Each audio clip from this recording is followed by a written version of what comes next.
আমার নবী বলছেন ইন্না মিন ইবাদিল্লাহি লাউনাসান মাহুম বিআম্বিয়া ওয়ালা শুহাদা ইউকবিতুহুমুল আম্বিয়াউ ওয়াশ শুহাদাউ ইয়াউমাল কিয়ামাতি বিমাকানিহিম মিনাল্লাহি তাআলা।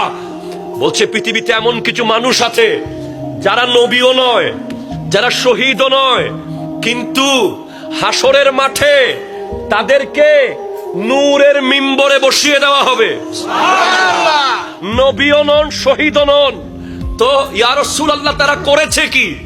যে তারা নবীও নয়, শহীদও নয়, কিন্তু নূরের মিম্বরে কেমনে বসে যাবে? এত বড় মকাম কেমনে পাবে? তো আমার নবী বলেন হুম কওমুন তাহাব্বু বিরুহিল্লাহ আলা গায়রি আরহামিন বাইনাহুম। তারা ওই সমস্ত ব্যক্তি যারা আত্মীয়তার সম্পর্ক ছাড়া আল্লাহর বান্দাকে ভালোবাসে।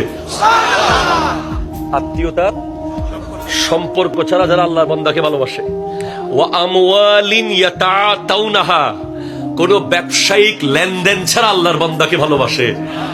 যাদের আগমনে কোনো স্বার্থ নাই, গমনে কোনো স্বার্থ নাই।